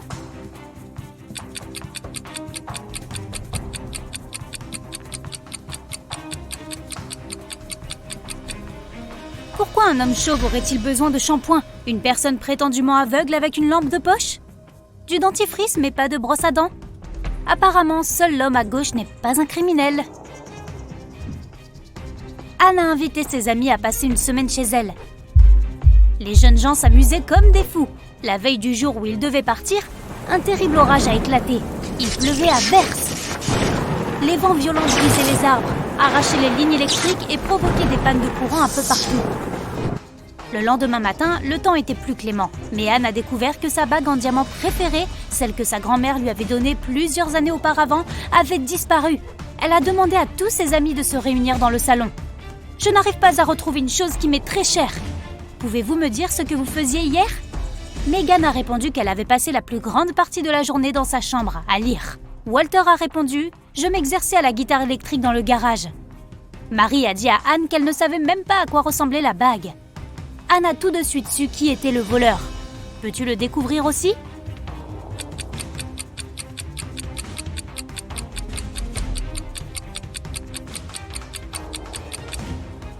Il y a eu une panne de courant. Cela signifie que Walter ne pouvait pas jouer de la guitare électrique. Et Anne n'avait pas dit que l'objet volé était une bague. Alors comment Marie le savait-elle ? Walter et Marie ont volé la bague ensemble. Le gérant d'une bijouterie a appelé la police. « À l'aide !» a-t-il crié. « Mon magasin a été cambriolé !» Lorsque les agents sont arrivés sur place, l'homme était introuvable. Soudain, ils ont entendu quelqu'un frapper à la porte. Ils n'avaient pas remarqué tout de suite cette porte, car elle était cachée dans un angle. En la déverrouillant, ils ont découvert un homme. C'était le gérant. « Quelqu'un m'a enfermé ! Ce doit être un des employés du magasin !» Les policiers ont demandé à l'homme d'appeler ses employés. Ils allaient les interroger. Une seconde, je ne trouve pas mon téléphone. Ah, le voilà. Avant que le gérant ait le temps de composer un numéro, les agents l'ont arrêté. Pourquoi ?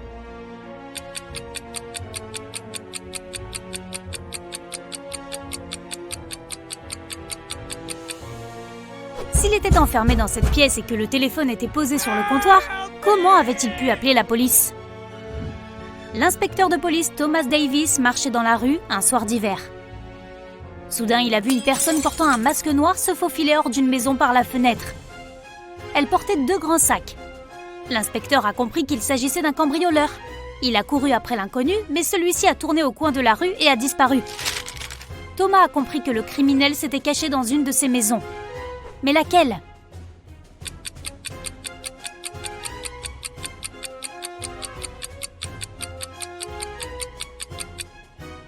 Ça ne peut pas être la maison de gauche. Il y a trop de gens à l'intérieur. Il n'y a pas de traces de pas dans la neige menant à la maison de droite. Cela signifie que personne n'y est entré depuis un bon moment. Ce qui ne nous laisse que la maison du milieu. Nathan s'est faufilé hors de chez lui tard dans la soirée pour aller retrouver sa petite amie. L'adolescent pensait qu'il était extrêmement prudent et silencieux. Mais toute sa famille était au courant de son plan. Ils savaient que le garçon rentrerait à minuit. Ils ont décidé de faire un pari.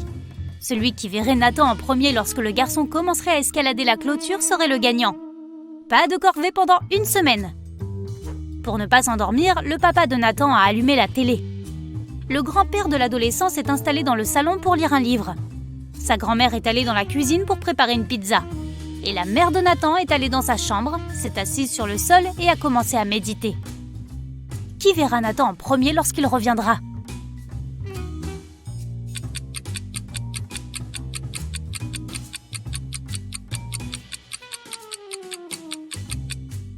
la maman de Nathan. Ses yeux seront habitués à l'obscurité et elle verra mieux que les autres. Une famille avec 2 adolescents était partie en vacances au bord de la mer. Ils vivaient dans un petit bungalow donnant sur la plage. Au début, tout se passait super bien. Mais 2 jours après leur arrivée, le fils cadet a disparu. La police avait 4 suspects. Ils ont demandé à la famille du jeune homme de les examiner. Peut-être pourrait-il reconnaître quelqu'un. La mère de l'adolescent n'a pas eu besoin de plus d'un regard pour savoir qui était derrière la disparition de son fils. Qui était-ce ?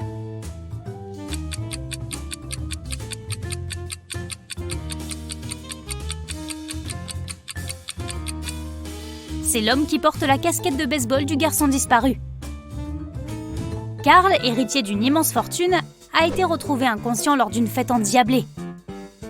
Sa sœur Sarah l'a découvert dans la salle de bain. L'homme était allongé sur le sol, presque sans vie. Sarah a immédiatement appelé une ambulance et la police. On a emmené Carl à l'hôpital. Les médecins lui ont sauvé la vie, mais le gars était toujours inconscient. Il ne pouvait pas parler. Lorsque la police a interrogé Sarah, elle leur a dit que son frère s'était senti mal. Il était allé dans la salle de bain pour se rafraîchir. Après un certain temps, elle avait entendu du bruit et était allée voir comment il allait. Carl avait dû glisser et se cogner la tête sur le lavabo. Après avoir entendu ce témoignage, les policiers ont tout de suite arrêté la sœur. Pourquoi ?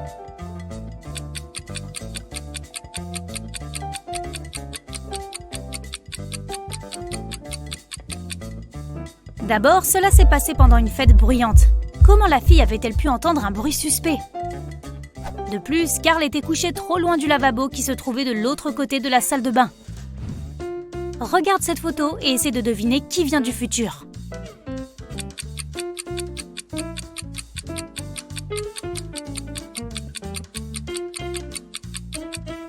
Je suis plutôt certaine qu'il n'y avait pas de lampe de poche à l'âge de pierre. Tous les employés du bureau, Janice, Brian, Teresa, Sébastien et Robert, gardaient leur déjeuner dans le frigo de la cuisine. Le vendredi, Janice a ouvert le réfrigérateur pour prendre le sandwich au jambon et au fromage qu'elle avait apporté de chez elle. Mais il avait disparu. Quelqu'un avait mangé son déjeuner. Qui était-ce ?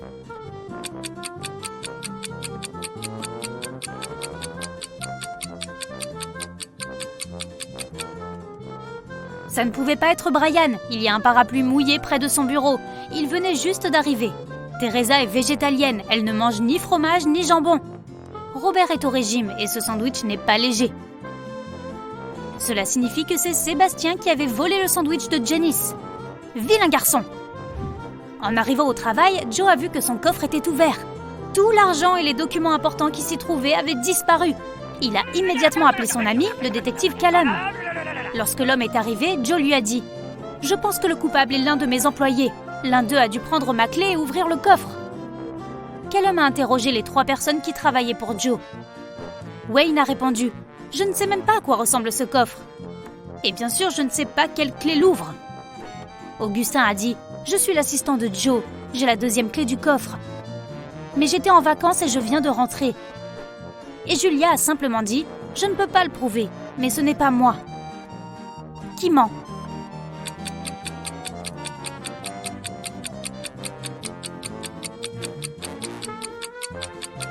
C'est Wayne. Personne ne lui a dit qu'il s'agissait d'un coffre à clé et non verrouillé par une combinaison. Alors comment le savait-il ? Quelqu'un a volé plusieurs t-shirts dans un magasin de vêtements de marque. Le responsable a dit à l'agent de sécurité qu'il avait une demi-heure pour trouver le voleur. Si tu n'y arrives pas à temps, tu seras renvoyé.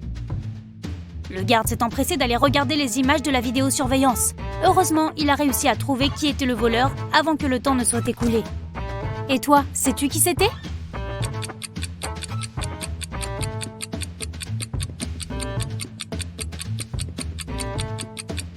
C'était l'homme au pull bleu foncé. Son ventre avait grossi comme par magie tandis qu'il se trouvait dans le magasin. Il devait cacher les t-shirts sous son pull. Regarde cette photo et essaie de comprendre ce qui cloche.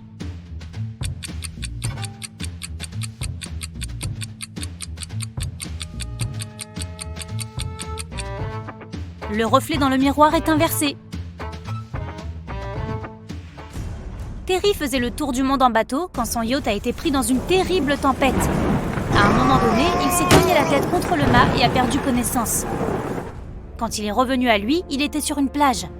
Des habitants à l'air peu amical s'étaient rassemblés autour de lui. Terry a vite compris qu'il n'aimait pas beaucoup les étrangers. Ils lui ont proposé 3 options. L'envoyer dans une grotte remplie de tarentules, le jeter dans une fosse grouillant de scorpions jaunes, ou le mettre en présence de lions affamés. Que devait choisir Terry pour survivre ?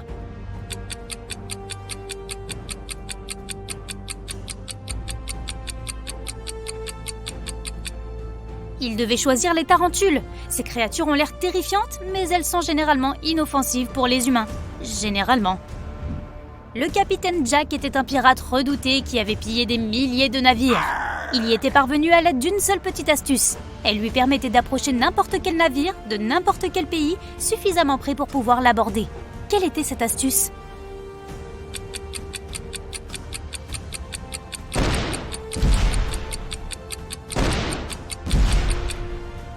Le capitaine Jack avait une collection de drapeaux de différents pays.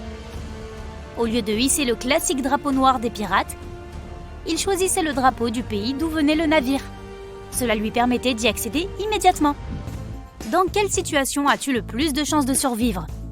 Si tu tombes d'un immeuble de 10 étages ou si tu tombes sur des serpents terrifiants ?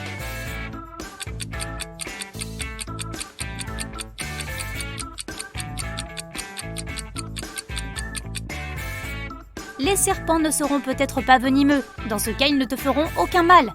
Mais si tu tombes d'une telle hauteur, eh bien, seul un miracle peut... Non, rien ne pourra te sauver. Allez, salut! Rachel a appelé la police tôt ce matin. Lorsqu'ils arrivent, elle raconte son histoire aux agents. Je travaille dans un musée. Hier, j'ai emporté chez moi plusieurs livres anciens. Je voulais faire des recherches, mais il y a eu une panne d'électricité. J'ai allumé quelques bougies et j'ai continué mon travail. Soudain, j'ai entendu l'interphone. Lorsque j'ai ouvert la porte, quelqu'un portant un masque noir m'a frappé à la tête. Quand j'ai retrouvé mes esprits, les livres avaient disparu. Le détective arrête immédiatement la femme pour fausse déclaration. Pourquoi ?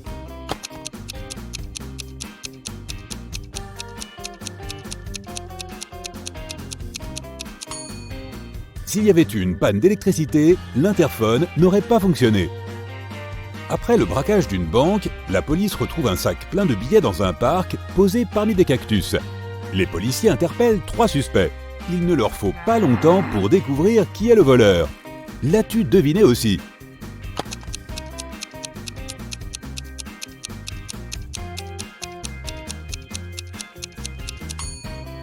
C'est l'homme de gauche. C'est le seul à avoir des éraflures qui ont dû être laissées par les cactus. L'inspecteur Brown arrête un homme qui sort d'un magasin de vêtements. La vendeuse prétend que vous avez volé des gants de luxe. « Ce sont mes gants, je les ai depuis toujours », s'exclame l'homme. Mais le détective comprend immédiatement que l'homme ment. Pourquoi ?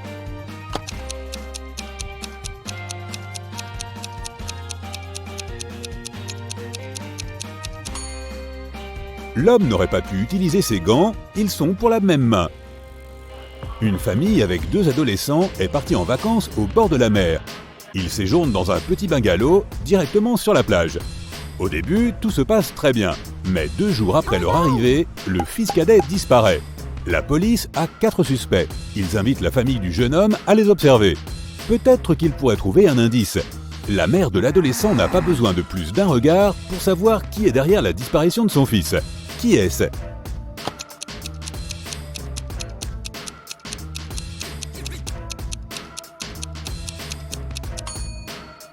C'est l'homme qui porte la casquette de baseball du garçon.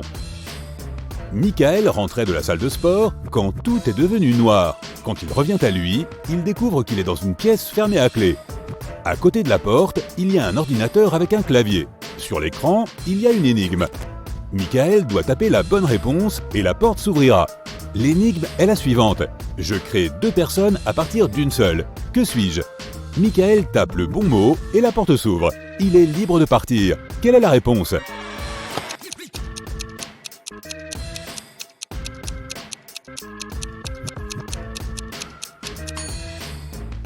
Un miroir. Un inspecteur de police se promène dans la rue un soir d'hiver. Soudain, il voit une personne portant un masque noir se faufiler hors d'une maison par la fenêtre et qui porte 2 grands sacs. Le détective comprend qu'il s'agit d'un cambrioleur. Il court après l'inconnu, mais ce dernier tourne au coin de la rue et disparaît. L'inspecteur comprend que le criminel s'est caché dans une de ses maisons. Mais laquelle ?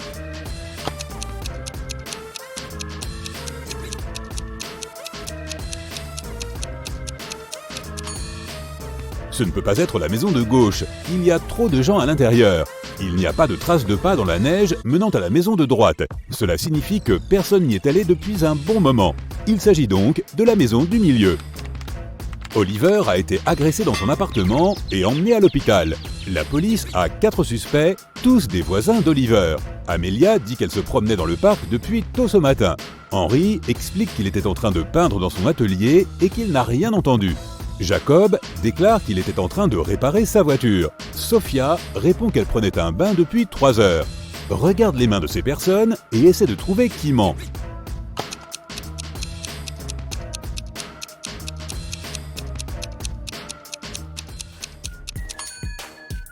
C'est un peu étrange que Jacob, qui a réparé sa voiture, et Henry, qui a peint, aient tous deux des mains aussi propres. Mais ils auraient pu porter des gants. En revanche, les mains et les doigts de Sophia ne sont pas fripés. Or, cela aurait dû être une réaction naturelle de la peau après 3 heures dans une baignoire. Combien de briques faut-il pour terminer de construire un bâtiment ?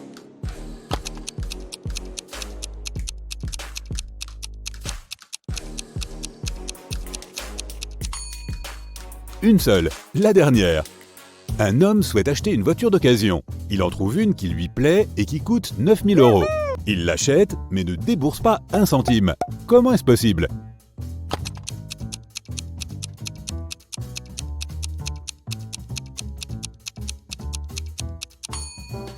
Si le prix est de 9 000 € tout rond, il n'y a pas besoin de dépenser des centimes. Maintenant, vérifions tes compétences en mathématiques. Comment peux-tu obtenir 45 en utilisant uniquement le chiffre 4 ?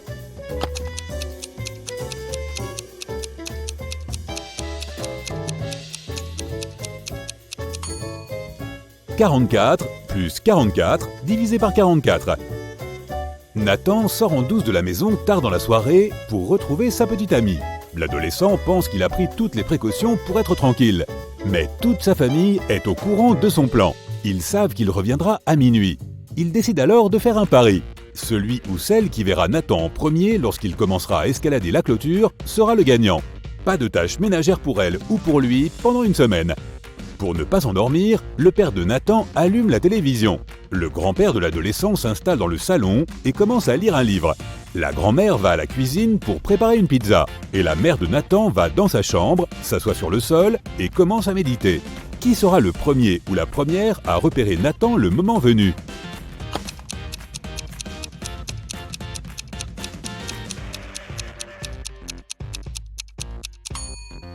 La mère de Nathan. Ses yeux se seront habitués à l'obscurité et elle y verra mieux que les autres.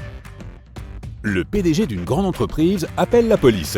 Il est persuadé que l'une de ses employées, Victoria, a volé une carte mémoire contenant des informations secrètes et compte la vendre à la concurrence. La police arrive chez Victoria, mais la femme ne les laisse pas entrer sans mandat. Les agents doivent repartir pour obtenir les papiers nécessaires. Quand ils reviennent, Victoria est déjà assise dans sa voiture, prête à partir. Les policiers l'arrêtent, fouillent sa voiture et ses vêtements, mais ne trouvent rien. Et puis, alors qu'ils sont sur le point d'abandonner, un des policiers réalise où Victoria a caché la précieuse carte. Peux-tu le découvrir ?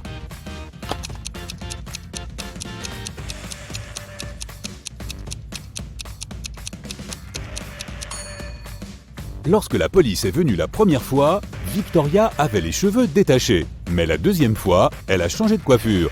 La carte mémoire est certainement cachée dans son chignon. Martin passe devant un arrêt de bus lorsqu'il voit 3 personnes qui se tiennent là. L'une d'elles est Monica, une fille pour laquelle il a un faible. Il y a aussi Sam, son ami, et une dame âgée qui a l'air d'avoir froid. Malheureusement, Martin a une voiture à 2 places seulement. Que doit-il faire ?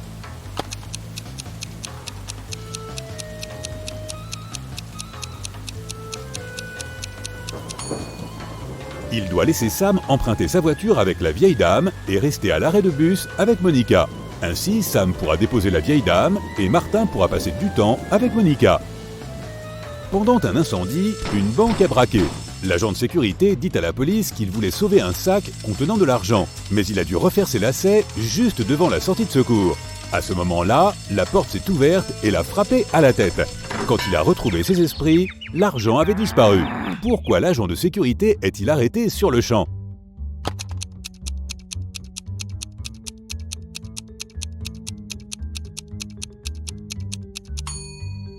Toutes les issues de secours s'ouvrent vers l'extérieur. L'inspecteur Adams arrive au parc pour déjeuner au soleil, mais son attention est attirée par 3 hommes qui courent autour d'une fontaine. Chacun d'entre eux crie « Au voleur! Attrapez le voleur !» Le détective est confus. Qui est le véritable voleur ? Il continue à observer la scène. Après un certain temps, la distance entre les hommes s'est réduite. L'inspecteur comprend alors qui est le vrai voleur. Peux-tu le découvrir aussi ?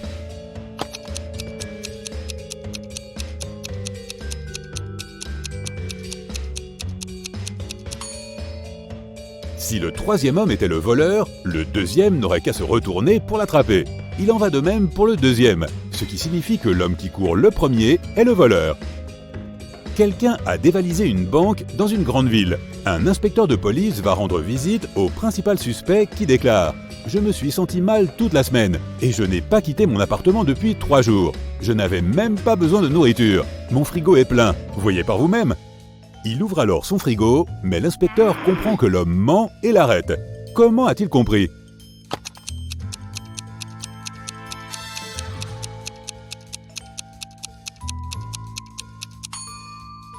Tout d'abord, le pain sur la table semble frais. De plus, si l'homme est resté chez lui pendant 3 jours, son réfrigérateur ne serait pas si plein.